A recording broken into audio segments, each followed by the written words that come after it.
Hello, everyone. Welcome to Orange and Brew, the podcast where we've married our two favorite pastimes, the Denver Broncos and beer. I am JT Matthews at JTMatthews01 on X, and I am here with the doctor, Nicholas Manning, at DR_N Manning on X, and super producer and editor John Cronenberg, and co-host, of course, at John K NFL, also on X. How we doing, boys? Doc, how you feeling today? What's up? I'm doing all right. I'm feeling a little feisty, though. Feisty? Why are you feeling feisty, man? Tell us. Oh, well, the wife is on vacation. Ooh, so feisty in the sense of you can do stuff? Like, it's not like a feisty, like, poor kids, hey, bro. let's put them up. What does do stuff mean? Nope. It's fine. It's just stress high, bad sports weekend high. Okay. A lot of work. So, yeah, it's You're doing, and I assume you're coaching the kids a lot. Yes. So that's a lot of work. So When do you have time to breathe? Do you have time to eat? Is it a power bar only? It is very much just snack. Just do what you do. I make it work, and I make it look easy. So you're welcome, people. Yes. Thank you. Thank you always, Doc. And John, how are you doing? I'm doing well. It was definitely a rough week for Colorado sports, but hey, I can balance it out. Luckily, Air Force, CSU won, so 500 for me. And plus, I'm going to the CU game against USC this week, so I am very excited about that. For me, I'm just pumped, ready to get tomorrow over with. Just because, again, then I get to go to the game. It's going to be a 10 a.m. game. I expect there to be a lot going on with USC. Of course, you're going to see celebrities, that kind of stuff. They'll be on the field and stuff, but maybe, before the game, we can get a little action with Lil Wayne. I don't know. Just hopeful for a fun time. What are you guys' thought real quick on the USC game? Don't say crushed, because this is going to be the first time we win out of the 0-16. I hope so. But also, give me a Caleb Williams scouting report while you're there, all right? Hey, good point. That's a great point. Well, I don't think it'll be worse than Oregon. So saying it like that is hurtful. Well, it'll be better. Okay, thank you. It'll be better. How about yourself, JT, though? What's going on with you? Oh, nothing. I'm starting a new job on Monday, so that'll impact us in a way. I may not be available for our streams. We'll see. For at least a little while until we get through some training. But congratulations. I mean, this is hopefully a good step for you, something you can be more productive in and enjoy more, and just congratulations. Yeah, thank you. I'm happy. I'm excited. It's weird. It's weird to change. I was with my old job for 8 years, and so that's a long time to switch it up. Yeah, walking away from a job after 8 years is daunting, but I'm optimistic. Just gotta jump in feet first, and just. How long is training, real quick? Because training for some companies, it can either be too extensive to the point where you get overtrained, and also too not enough where you feel I'm not ready. You're throwing me out there. So how much time? They said about 3 months. So. 3 months. Okay, so this must be an important role where you're really focused on a exact kind of craft. Yeah, it's just a brand new fields for me, so there's a lot of learning to do. So got to get out there and get that hands-on experience. But otherwise, we're good. Nice. Ohio State had a nice win over the weekend. Who did they play again? Notre Dame. Yes. You remind me of that. That hurts, actually, because I remember that now. And I was hoping Notre Dame could pull it off. I need someone to do it besides Michigan. I don't like counting on Michigan 100% for that. I know we're going long into this. Forgive me. No, it's okay. We're just catching up. We're catching up. And Doc, your team got to win. Your college team got to win this weekend. FSU is on a roll, man. Talk a little bit. Nothing like watching Dabo cry. No kidding. See, I saw that and I thought like, let me ask you real quick. Did not work out. From an edge perspective, let's say, I'm not trying to get ahead of myself. I am getting ahead of myself, actually. Let's say Randy Gregory, you move on from his contract at the end of this year, which I think is more feasible. Yeah. How do you feel about Verse from Florida State? If the Broncos were to have a high pick, not be able to select a quarterback, Just a little curious Yeah. since we're talking college.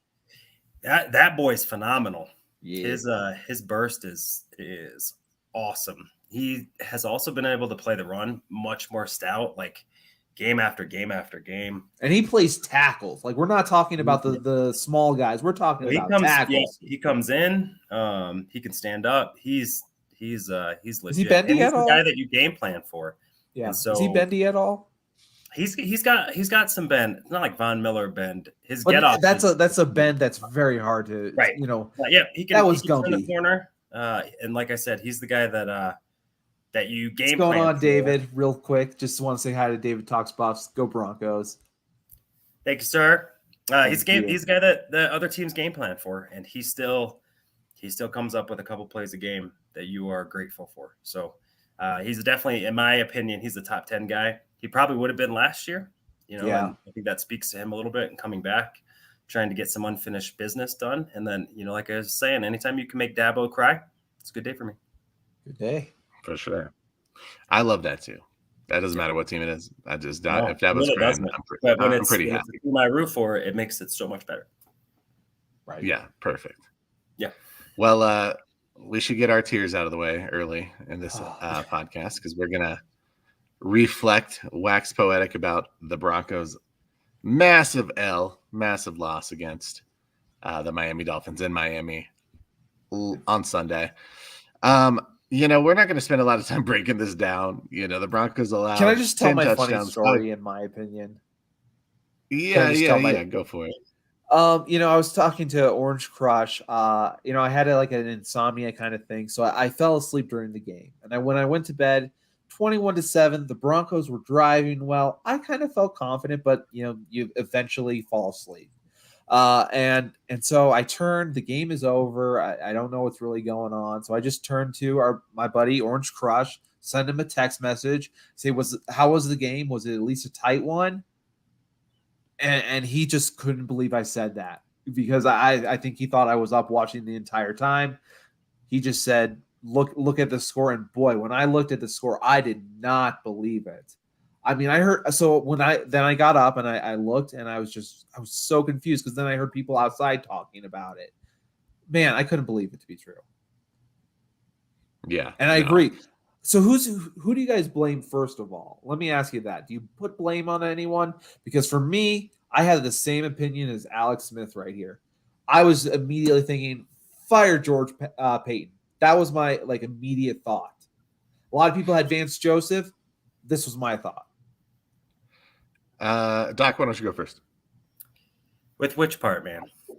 So many parts. I mean, what was your first thought in terms of who gets the responsibility, I guess? Sean Payton gets the responsibility. I think that was a totality.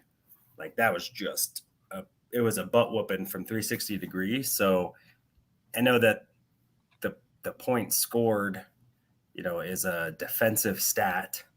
That said, when you choose the defensive coordinator, you choose Zach Allen.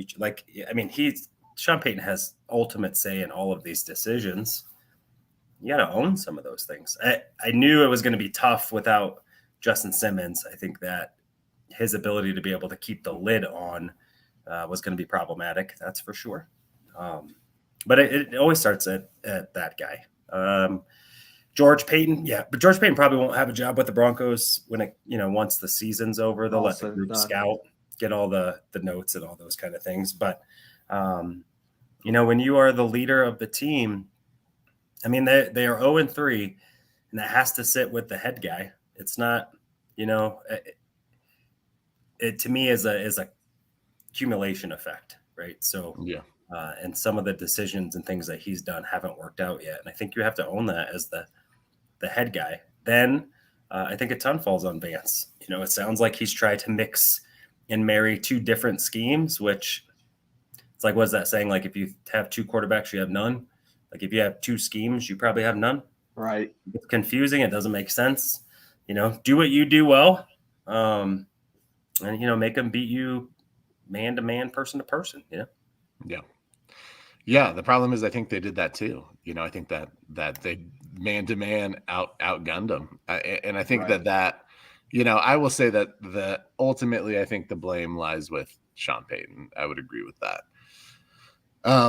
But man, yeah, Alex Smith and his fire George Payton, so I felt like someone needed to take the fall after a almost historic loss, top 5-3 historic loss.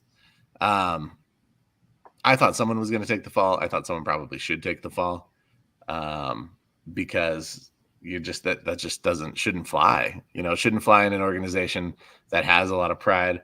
However, I'm glad there are people that are not, reactive like I am, that pull that trigger, because maybe they have some sort of plan in place. I don't know that I trust it necessarily, but I also don't like to see guys out on the street after week 3. I think that's probably an early to pull the question is, who do you put there in advance? Do you put Christian Parker there or someone like that as your defensive coordinator? Does that really make a difference, honestly, for this team in week 3 going into week 4? I think it takes a while, and for me, I don't see that happening. But it was weird. You saw steady improvement from the Cardinals every year. And I kind of was hoping with a better roster, we would see that kind of be a higher jump in terms of not being in the middle of the pack. That was at least my assumption with him. Yeah. And, I thought Vance and that team were able to get pressure last year. It was one of the things that they did decently. And I was anticipating maybe we'd see a little bit of that. Really, we haven't seen a ton of that. But yeah, it's just a loss overall. I think, when it comes down to our evaluation of this team, and we may as well just transfer into, what's the future of this team look like? Because we can talk about this game, but this game is a microcosm of everything that's kind of happened over the last 6 years, 6+ years with this organization. And it feels like maybe this is the low point, which is what I'm hoping, because if it gets much lower than this, we're going to lose our minds. But maybe from here, you say, all right, we're at the bottom. We've got to come up with a plan to pull ourselves back to the top and figure that out. Where would you start that process? I'll go with John, and then Doc will hit you too. Yeah, I think that process starts, honestly, this year. I think you can start to trade some assets away, honestly. I think if the Broncos are not in contention, it's time to start bringing this team up. I hate to say goodbye to guys like Justin Simmons, guys who have been leaders, captains for so many years. Garrett Bowles, I know people have been hard on him, but maybe it's time to move on from your left tackle. There's a lot of good left tackle possibilities in the draft. I understand that you won't be getting premium picks for these guys, but maybe you can trade up to get a premium player.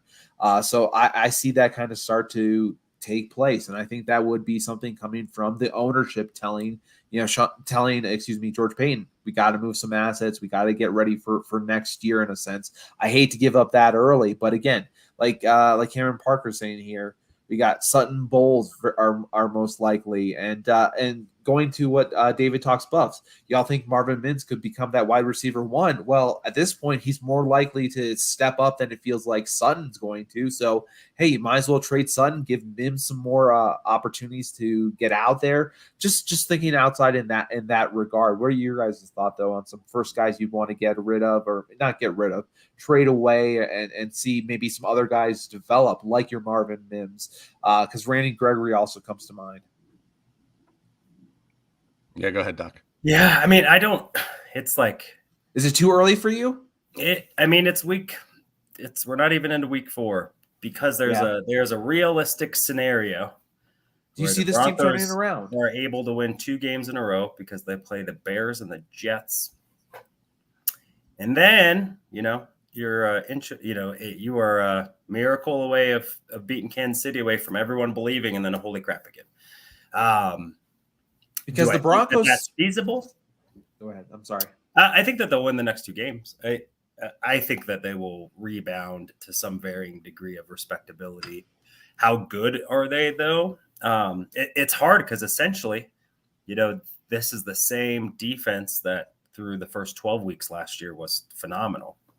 So, and now they have an offense that puts some points on the board. So it's a little like, it's working in reverse a little, like, all right, but they have been on the field a lot.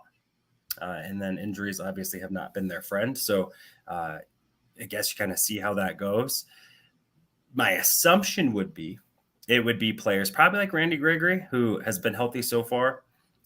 He would be easier to cut from the receiving team if he goes there, doesn't produce well because of lack of guarantees after this year. Then I think you have to have realistic conversations about, what's the team's winning window? And then who do you think will be there for that ride? I would hate to ever say Justin Simmons is a guy that you would look to move off of, but you have to look at value too. Trading Bowles for a sixth, is that helpful? Or, you're probably not going to get very much. He's playing pretty good football. Yeah, I mean, a sixth round, that does no good. I think right? One would so take that. If you're depending on what the value is of those guys, I just don't think the market will be that big for them unless some injuries start ravaging some teams in some of those positions. That's the only way really that you're going to get it. Because for the most part, anyone that's willing to make a deal for a player, it's either in trouble. Yeah, it's either because someone's hurt, something's in trouble, and if not, then they're probably pretty good at those spots anyway, right? They want a small piece here or there to be able to solidify, backup running back or blah blah blah, that kind of stuff. So, essentially, if they're really going to look at draft capital, they're going to look at and moving some big names. I also don't think, because the NFL has never really been a trading deadline kind of league. Yeah. None of those guys contracts are over after this year. I think maybe Bowlesy. I can double check that, but I'll look right now. But for the most part, most of those guys are under some varying degree of returning back to Denver. So you can make those moves in the off season when you have time, right? You have who your front office is going to be, who your quarterback's going to be, all that good stuff. So I know that we want to hit the button. Probably it's like reaction from the Rockies, who never made deals, and we're like, gee, just make the deals. Right. And then now it's the NFL just hasn't been like that. It was busy last year, right? There were a couple moves last year. It's been busy for a few years more. But it's not hockey and basketball and baseball trade line, deadline kind of thing. So I don't think that there will be many moves. Maybe a guy, maybe a small one. Sean Payton just never been the fire sale guy, right? He wants to win. He doesn't believe in tanking. That's why he didn't stay in New Orleans, because he didn't want to rebuild that thing. So I don't think it's feasible. Would I? Yes, I would. I would. I think that there are players that are getting paid premium dollars at positions that you can find some comparable production for less, I think. So, Randy Gregory, who is a good player, he's making a lot of money, and he's not an elite player. Right. So, Garrett Bowles is making pretty good money. He's a pretty good player, not an elite player, right? So, Justin Simmons, I think, is the only one that someone would have to really give you what you feel like you can get back, that you can draft his replacement or that you have his replacement, which I don't think is true. But no one else really. The whole trade Surtain and get all the stuff. Of course, Surtain is a building block. You don't want to get rid of him. I understand the thought of it, but you wouldn't get.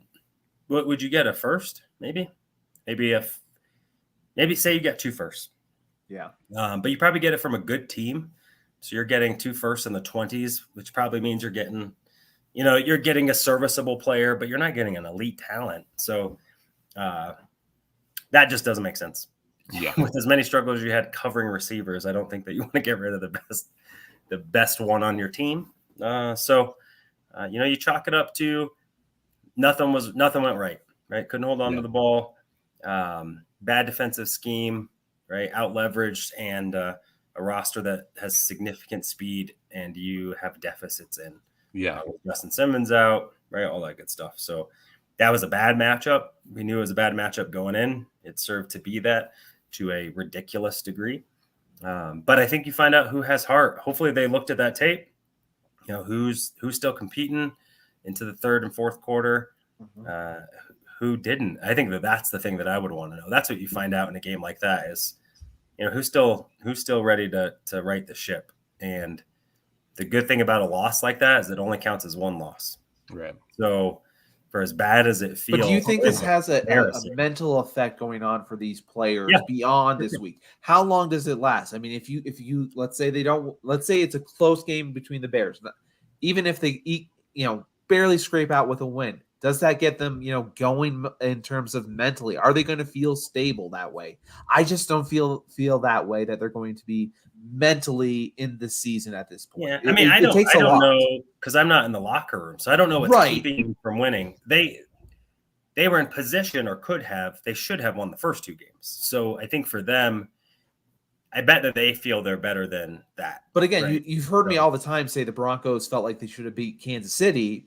They didn't, but they still felt it. Right, but I think that they felt that way. So then you have a loss like that. I have been a part of those on both sides in sometimes games get out of hand, right? It's like a baseball game. Some team wins 15-2. Are they 15-2 better than the other team? No. Like they had it all working. Everyone's hitting. Pitchers are, missing their spots.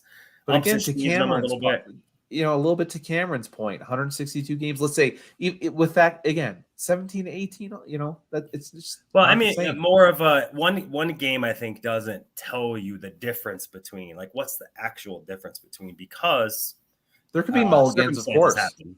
So I don't think that they believe. I don't think it's true even that they're 50 points worse than the Dolphins. So that's to me okay. I understand. I think you take the L. I think there's some humble pie in there, right? They probably assumed that Miami would call off the Dogs when it was 35-13 or what have you.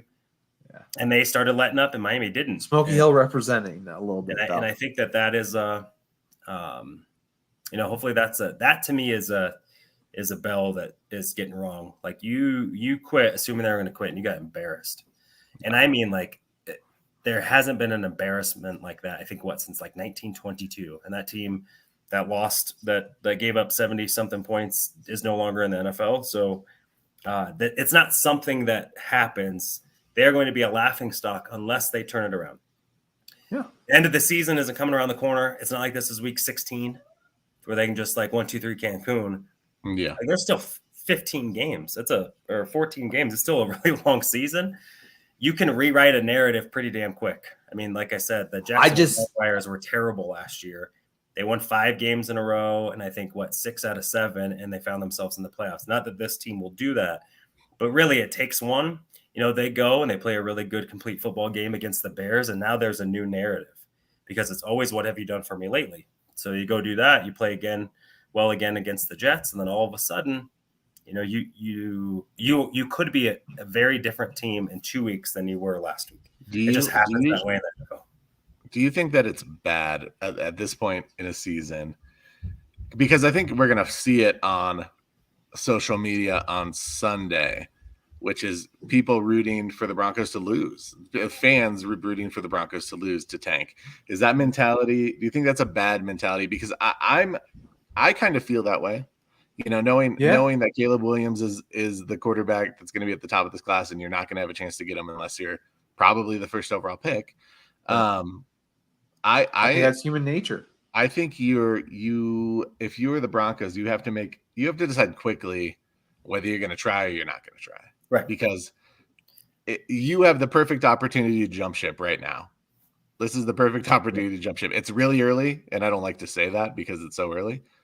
But at some point, if you win the next 2 games and then you drop 3 or 4 of the next 5, then all you're doing is damaging your chances to get a better draft pick. And my feeling is that this team just lacks talent. And so the higher your draft picks, the more you're able to recoup and rebuild this roster, which is something that Cam said in the comments. And so it's hard for me to want to continue to root for a winning season, or even just winning a game. We can't even say a winning season, but winning games when it feels like the writing's on the wall with this team a little bit, with this franchise a little bit. And so I think, I guess my question is, starting with John, do you think that rooting for the Broncos to tank at this point is a bad mentality or something that fans shouldn't be doing. Look, when it comes from fans, I'm not going to tell them how to root for their team at the end of the day. But there's only so many times that you can be a mid team, like David talks Buffs here saying. I think we got like 6-win season at best right now. But if we beat KC, I'll drink the Broncos Kool-Aid the rest of the season for sure. I kind of agree with that. It's one of those things where I don't want to be a team that's around 6-11, just kind of in the middle of the pack. I'd rather just, if we're gonna lose, let's lose and let's begin this rebuilding process. Have a good I can't recall if we have a second round pick early. We do not. But we do not. So then you kind of miss out on having that nice second round pick that's almost a first, which hurts. But those kind of things I like. It's one of those things. I don't feel confident in this team right now in the defense. I just don't see the talent. I don't see the ability to rebound. I don't know how you're going to fix this without trading away assets and in order to get better that will be worthwhile, honestly. So for me, I hate to say this early, I'm rooting for some losses in order to get the best player possible, get this team rolling. It's been 7 years. It's time. Yeah, Doc, do you have an issue with that mentality? You think it's too early to give up on this season? Yeah, I think that's. I don't ever believe in losing, so I will never subscribe to tanking. One, the players won't do it. So as an organization, like you said, you'd have to make a choice to say, hey, you know what, this isn't our year. Let's go get assets. Yep. You don't try to lose it games, has to be but you tear the team down. Yeah, you do what Arizona did, and so. That would be an organizational decision. I think coaching, right? Like you don't coach to lose ever because you never know what it's going to be. I also think because this team has not learned how to win in so long, there is a culture though. So going to get Caleb Williams would be phenomenal. It won't fix the problem. It will give you a tool maybe. But you can see it when, it was Trevor Lawrence with Urban Meyer. So they got Trevor Lawrence, but they didn't have a winning culture. And then he was terrible and the team was terrible. So you have to be able to feel like you have the right pieces and players around that talent or that direction to win. And that's the part that I worry about is this team. Do they know how to win? The franchise doesn't right now. Right. So that to me is more important than that, because I also don't believe that the quarterback is the problem. I don't think that they're going to be historic bad. I think that the Bears and those teams are going to be just god awful. So it would be really hard for them to be historic bad, to be 2-15 bad. You'd have to try. I don't see that. So I think planning after week 3 to be the worst team in the league, if it's not like Madden can do that, I think for NFL teams, because things can flip on a dime, right? Patrick Mahomes gets hurt tomorrow. They're 2-1, you're 0-3, you win a game, they lose a game, you're 1 game back. Like knock on wood, don't get hurt, Patrick. I like football. But the game turns like that. And so you mailing in or organizationally mailing it in, I think really creates a big issue for sure. But can I say to what end though? To what end? Because even if Patrick Mahomes gets hurt, knock on wood, we don't want Patrick Mahomes to get hurt. We'll restate that. To what end are we rooting for win? Like we know we're not going to win a Super Bowl. I don't know that I'm rooting for wins. I am. I want my team to win all the time. Yeah, I think at what point would I be okay with the organization saying that's a wrap? Mm-hmm. I think over the next 2 weeks.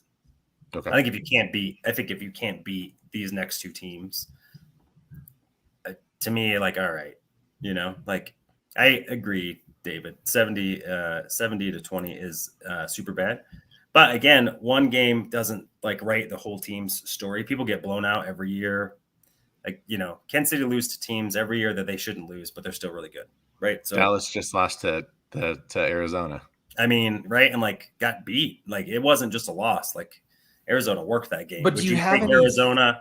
Would you take Arizona? Have any good feelings about this team right now? Obviously the offense with Russell Wilson is moving a little game like that, and I would say that. But including the first 2 weeks, then and the whole in totality, you're feeling pretty good Russell enough. Wilson's playing really good. Marvin Mims playing really good. Garrett Bowles is playing pretty good football. I mean, Javonte Williams, good God, came back and it's like looks like he's still a functional human being. That's that to me is pretty positive. I believe you, Alex. Don't worry. Thank you for joining. I think that the inside linebackers have played pretty well. Hey, Clayton Herrion. So I think that there's several things, right? Like Sean Payton can still call a dang good offense. Like we haven't seen that in a long time. So so say that game was 32-20. That's still a thorough whooping in the NFL. Do we feel good though? Yeah. Okay. Right. So in the end, it's the historic bad, the laughing stock part, right? Like we're used to, this team maybe underachieving, but not like, oh my gosh. I just don't have any confidence of this being turned around. Even if they win the next 2 games, well, then I would still be ready. Just quit watching football then don't watch football. If that's how you feel, then maybe I should. You're saying that, John. Like, I don't have any faith that this can ever get turned around. No, I'm saying this year, I do not see the pieces in place to turn this around. I want to see how this comes to be. This is still my team. How do you evaluate? So if you don't think it'll get turned around, why do anything different than just let the team play it out? If they're not good enough to win the first 3 games, and they're not good enough to win any of the 14, right? Because I want to be able to get better as a team. These guys, like you said, are locked up. Players on our team that give up 70 points. Not all of them are going to be completely turned around. We know that on average, 2/3 of a roster has changed. Come on. In a couple of years, yeah, sure.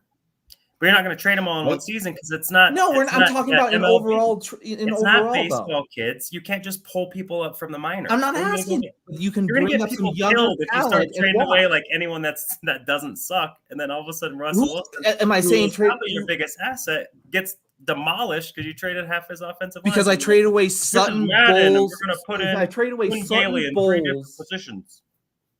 So if we trade away, let's say 3 or 4 players, would that really change it that much? Where you would be like, oh my! Trade 3 or 4 players. I think yes. I'll be honest with you. Yes. I'm a team that gave up 70 points, probably. It probably. What I'll say is, I think that there's points to be taken from both, and I'm with John a little bit. I think this year does feel a little fruitless in a way, but I do think that you can recoup some picks and start to build some talent. If you want to get a 2nd-round pick, you have players that you can trade. Let's have Mims start to develop and be in the second half. Let's not have him be completely out of the game. Let's start to develop Brandon Johnson a little bit further. Yeah, and I'm okay with that. And I also get, Doc, what you're saying, but it's hard, at some point you talk about building a winning culture, and at some point we've recycled these players a lot. Like, these players have been around this losing culture for a long time, and our captains, I like our captains. I think they have capable leadership skills, but for whatever reason, this team is not, gelling. They're not cohesive. They're not able to walk in and win a close game even at this point. And so it feels like there needs to be a big shakeup. But I appreciate both of you. I can see both sides. Doc, I understand. And especially from a leadership standpoint and building a culture standpoint, I think there's a lot of value to, seeing this through and seeing how things go the next few weeks and then going from there.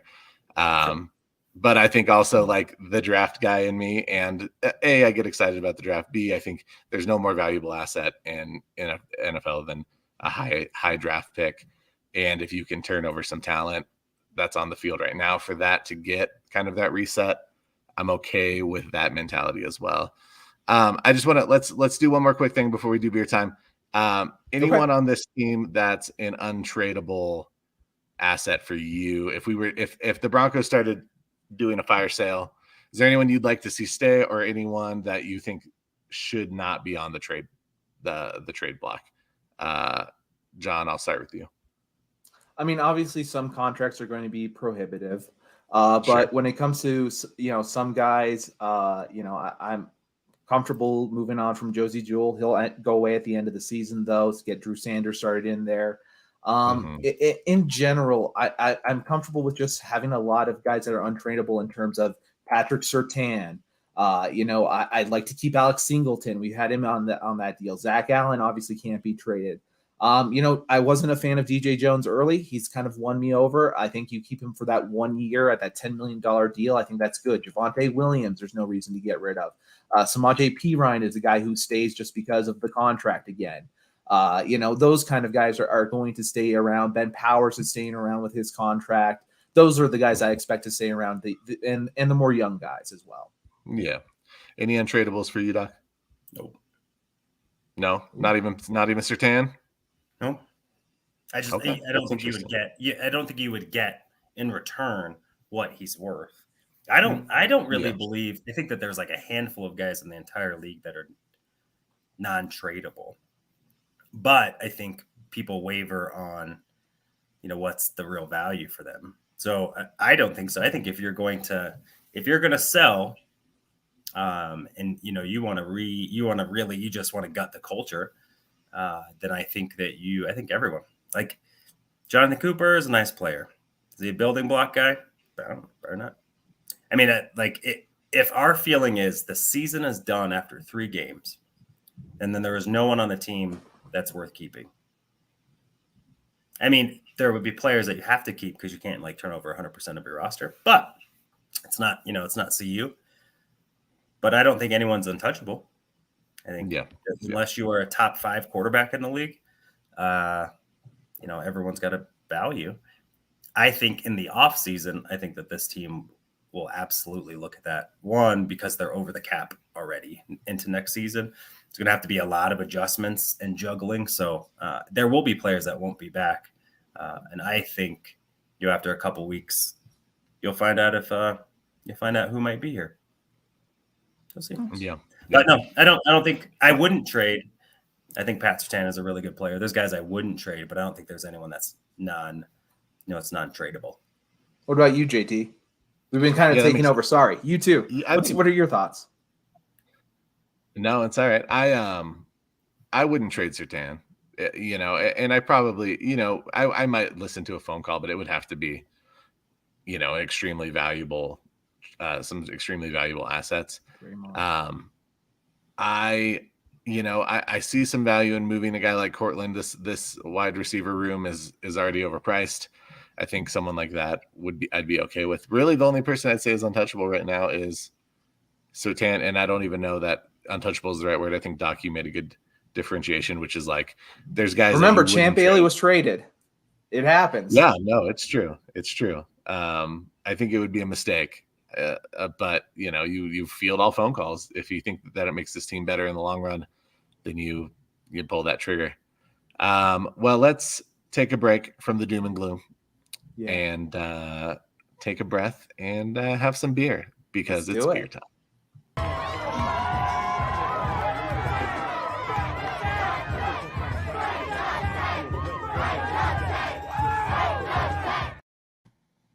What do you guys got going on today? Yeah, it's beer time, and we've got a dry dock beer, another dry dock. So we had dry dock last year. We had the citrus. What was it last year? It was a citrus. I don't know. I don't remember now. Something. Good. But now we've got we've got the blood orange blonde. That's right. They have a really popular blonde at dry dock. That's a apricot blonde. It's good. I enjoy it, especially nice in the summers. It's a sweeter, light beer. This is what I'm going to imagine. This is probably the same.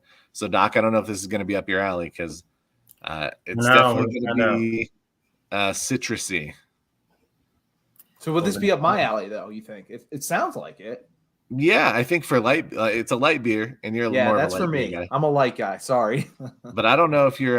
Do you like the fruit flavors in your beer? I do. I hate. I don't know if that makes me any less of a. Yeah, then I do. I like the fruit flavor. No, I think everyone has their preferences. I like it sometimes, and don't like it other times. I think it just depends on how it's done. Yeah.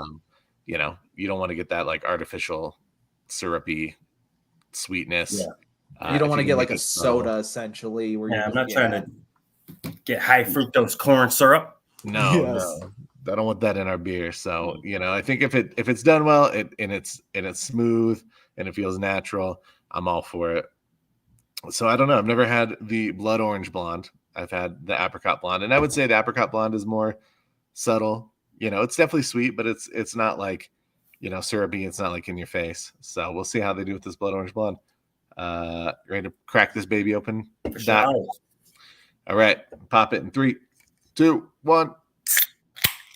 Of course, like I cut like all my fingernails this morning, like all the way down. I don't know why I did that, but I was like, it kind of hurt. Yeah, I gotta get in. But it was a good sound, crisp. Very I crisp. still got in. You know what? I'll fight through the pain. You still mess up this. Take some notes, boys. Fight through the pain. It definitely smells. Sweet. It smells like orange juice. Really? So just, but we'll see with the taste. Yep. All right. Cheers, Doc. Right. Cheers. Gotta let it ruminate for a second. Gotta let it process. It's so deep. You gotta ruminate, man. You gotta let it really settle in. Let it hit the back of the throat. Let the back of the tongue see if there's anything bitter. Yeah, you gotta check out the aroma. What's the legs? You have to feel the legs of the beer. That's a wine thing. I don't think that's a real beer thing. But it's fine. We'll add it. Yeah, we'll pretend like we know what we're talking about. That's what we do most weeks. Yeah, that's true. Yeah, me every week. All right, Doc, you're gonna give the first opinion. What's your thought on this one? I know I had to take a second drink too because I was like, unsure. The aftertaste doesn't stay very long. Actually. No. So I think if you it's pretty strong. It's actually pretty strong. Like when you get it, but it doesn't really hang very long. So I think for someone like me, it's not too bad. Yeah. It's not like that's not a taste like I love, but it's not bad. And it tastes citrusy. Yeah, it's definitely citrusy. It comes through. It says it's going to do what it's going to do. And yeah, it's not bad. I'm gonna take off my salty pants and I'm gonna be a little positive. It's all right. It's not bad. I'll be positive. It's all right. It's all right. Yeah. I'm not a huge fan. It's weird. It's a little weird. Like it doesn't taste bad per se, but like I am kind of getting a little funk at the end. I don't know what that's from. Maybe it's just me. Okay. But it's like it's not like weirdly sweet, but it is definitely sweet, and it doesn't really taste like that much like beer. I think that's maybe what's getting me. It is like if someone handed me this, I would maybe say that it was a beer, but I would maybe not. I'm not sure. Like there's no distinctive like beer quality to it outside that I'm looking at it in this can right now. And I haven't poured it into a glass, so it probably looks like a beer, but it's just a little bizarre to me. Yeah. And I think it is though. I think these would be crushable. Weirdly, though I don't really love it. You could probably crush these things. It's pretty subtle. It's pretty like mild. And so, Doc's gonna crush it right now. See, I have a question for you guys. Since we don't have Crush here to ask us something, something fun like that. Yeah. Let's say you had to go through a pack of beer, somewhat warm. It just isn't your favorite, but you get to do it with a Bronco. What beer are you picking that you have to kind of work your way through? And Bronco, knowing that he's not going to enjoy it either, so it might not be the best conversation. What would you do? A beer that just he doesn't like. I don't know why, but I thought of Killian's Irish Red, so I figure that's probably okay. I was like thinking of something like a Guinness, like a just yeah. Well, they say you're supposed to drink Guinness at room temperature. So Yep. And then, so which player would you like to kind of have that? This is a warm beer, but hey, we're here together. Let's have a good time anyway. I think if I'm drinking a red beer, I got to go with the red beard. So I got to go Josie Jewell. That's a good one. I was going to go with Ben Powers because he was just like a huge human. Yeah. I would just love to watch him like, so like I'm like this, right? And then he's like this. Yeah. But it's the same glass. Yeah. And it's like Shaq. Yeah. It's like Shaq holding a can of Coke. Yeah, it's like going to lunch with your dad, you know? Like, let me alone. Right. Well, unfortunately, the beer was a bit of a flop, but let's get into some more Broncos talk, and maybe we can be a little more optimistic through Smiles the end on. of this episode. Let's do it. And now back to your regularly scheduled program. Right, the Broncos will be taking on the Chicago Bears in Chicago on Sunday. Probably not on most apparently people's. like 90% of America is going to have to watch. I know. Yeah, I was gonna saw say, that. probably not on most people's viewing agenda, but maybe by default it will be. Oh man, so funny. I mean, So you funny. know, the ridicule will be real this week, Yeah. going into this game and probably exiting this game to some extent. If you don't win this game handily, either team, you're probably going to be laughed out of town. It's a rough one. It's a rough outlook, but it should be a winnable game for the Broncos. You know, I think the opposite is true. I think the Buffs had a bit of a letdown game after that CSU win. Yeah, I think the opposite can be true in the NFL or in sports where you get embarrassed and you want to step up to the plate and assert your dominance early. I could see a scenario where that happens this week. And I think Chicago's probably one of the better teams to try and pull that against right now, as far as successful teams go. That's like the elixir, right? And it's like, yeah. NFL served it up for the Broncos. And I probably could say like the Bears probably could feel the same. Like you'll find out really quick, was that just, did that team stub its toe on the, coming off the plane, or, are they historic bad? We'll find out because they're about to play a team that is not very good. Yeah. Not very good. And they're not good in all the places that you need them to. They don't throw the ball well, right? They really don't run the ball well. So maybe this is a get right game for the defense. You hope. Yeah, I hope so. And defensively, they don't do a ton great either. So you hope, Yep. Anyone? Is Jalen Johnson playing for the Bears? Because that's a big miss if he's still out. He's their cornerback from Utah, if you recall. I really like him. He is in. Is he? But Kyla, what's the other kid's name from Washington? He's out. So they have Tyreek Stevenson right now as their other starting corner, who ranks 84th out of 105 according to PFF. Okay, so Tyreek Steve. I'm sorry, from Miami. Yes, yes. So they have two corners of their starters missing. Also, isn't Eddie Jackson in some questionable state? Eddie Jackson is not playing, so they have. That's really going to hurt. Elijah Hicks, who 7th round pick last year, and Jaquan Brisker. Brisker, I mean, isn't he a rookie from Penn State? Second year guy. Essentially, they have second and third year guys like all over the place. So they decided to spend money on their linebackers, and I think that was a terrible idea. I mean, considering you also had Roquan Smith and you wouldn't pay him, but besides the point. So, Tremaine Edmonds, who has not played really well this year. TJ Edwards got a good deal though.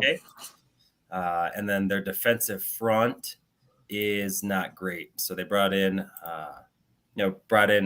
Yannick Ngakoue, and he hasn't really caught up to speed yet. And then, to be honest, they just got some dudes. Yeah, it's defense that is deprived of talent. That's for sure. I mean, really, Jalen Johnson is the only guy that's playing really well. PFF has him as their 9th rated corner. Everyone else on defense, at least, not good. Yeah, not good. Well, again, it's an opportunity, right? Not at home. Don't have to listen to the boo birds and all that stuff. And maybe, just maybe, that's to me, it's like this will tell. And that's what I was saying. Like, we'll find out over the next 2 weeks.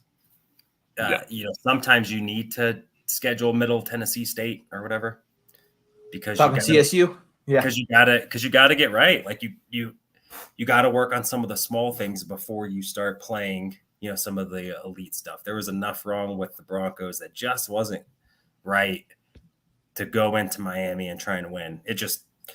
There's like nothing in that recipe was good. Hot and muggy. The team that has a lot of soft tissue injuries for some reason right now, missing a lot of stuff. Simmons goes down. Like, oh my God. Like, we all knew, like, there was no way. Yeah.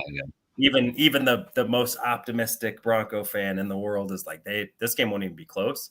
I didn't even attempt to watch it real time. Like, nope, I'm gonna check my phone, and then nope, I'm gonna go coach kid soccer and enjoy it. Mow the yard. Not even my yard. I mowed JT's yard. That's how much I didn't want to watch the game. That's true. Wow.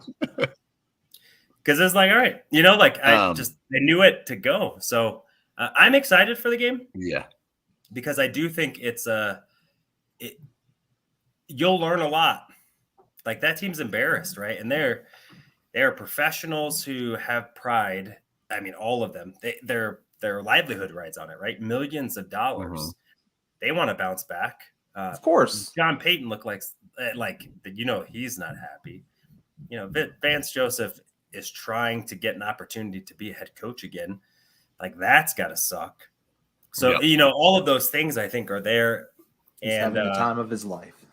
Yeah, no, not I'm just that clip just came to mind. And I actually would say, like, kudos to Sean Payton for not firing people. I think it shows like restraint and accountability on his part. Like, I own it. Like, we weren't ready to play. I fucked up.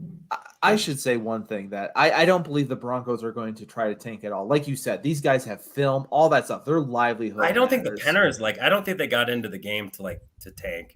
Will they make smart business decisions if they lose this game or they lose one of the next two? They should. That's when they should start looking like if we can't handle that's ownership kind of that the team itself should always try to win. If you put bad film out, right? That's your career. That is your livelihood. That is what you even going to college. Yeah. I mean, coaches they keep all that film. Aren't gonna do it because they might not be here next year. Why am I gonna exactly? Say I mean, isn't that one reason that the NFL was sued by Flores or not Flores? Yeah. I mean, you just can't do it. But I think the Broncos match up really well with the Bears. Yeah. I think the Bears are in exact same spot as Denver, but even worse, right? So, can Justin Fields even process a defense? Or is the coaching so bad that they like it's like it's one or the other? And so it's like the team is pitted against each other. They're not helping themselves out with their interviews right now either. And so at least I don't even know what happened in the losing, but Sean Payton's going to be here. Like, captain's going to be at the ship, all that stuff. The quarterback's playing fine. There's not really big stuff. And for people that think that the Broncos should bench Russell Wilson, I'm excited that he's playing well. I think it's fun to see a quarterback. What is it? If he throws 2 touchdown passes, it'll be the most touchdown passes through the first 4 games of a season since Peyton Manning in 2014. Right. Like, we asked for good quarterback play, and then we're getting it, and we're like, no, we don't want it.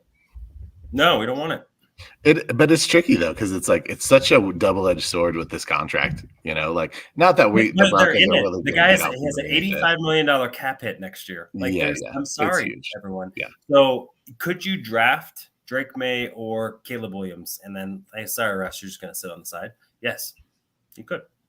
Yeah, and he could be a mentor. I expect him to. Wouldn't it be good to have good Russ too, in case Caleb Williams isn't that good at football?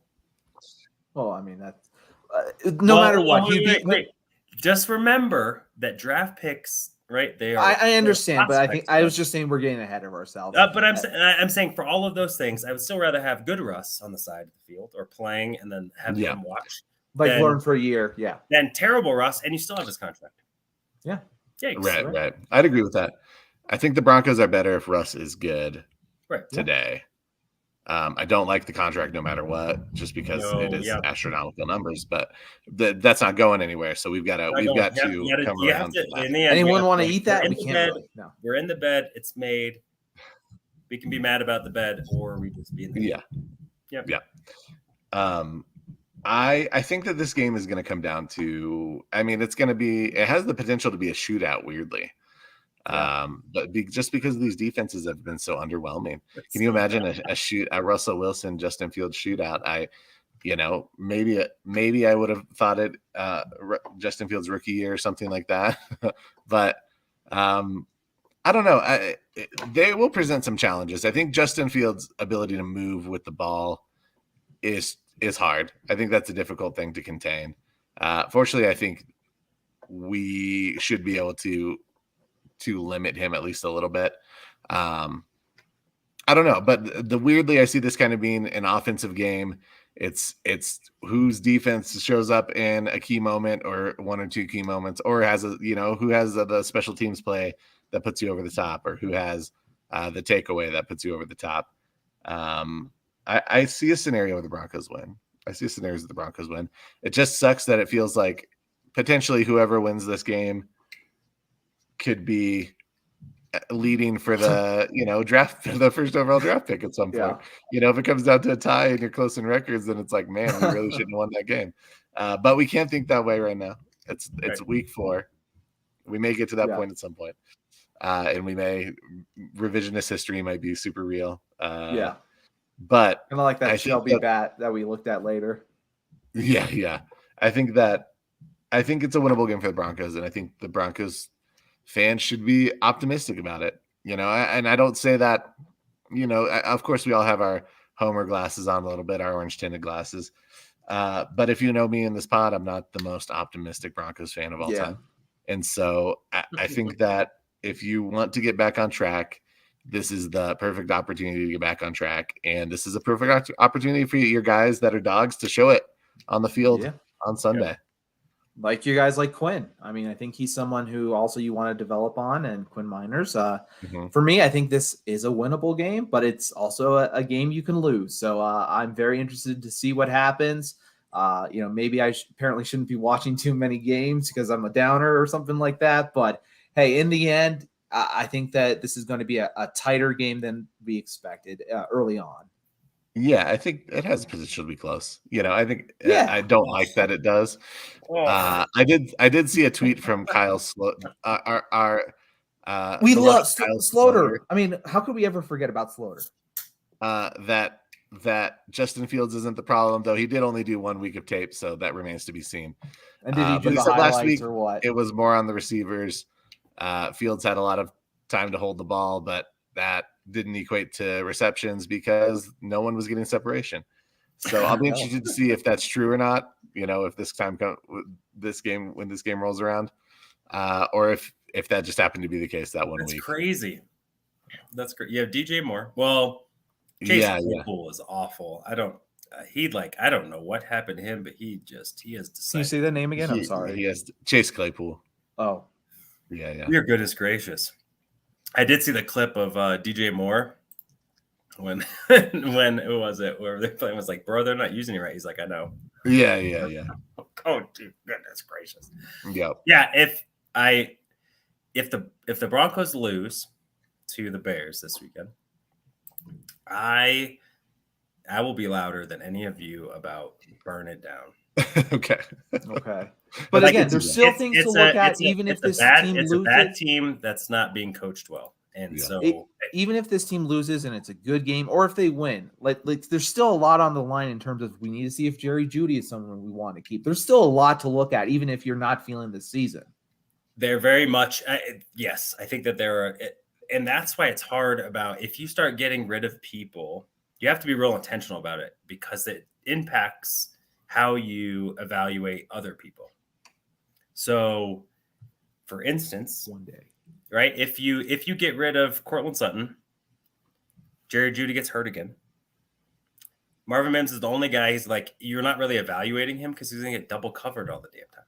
Yeah, that's right. And then you're not really letting him grow. So I do think that you have to be really smart about who you deal.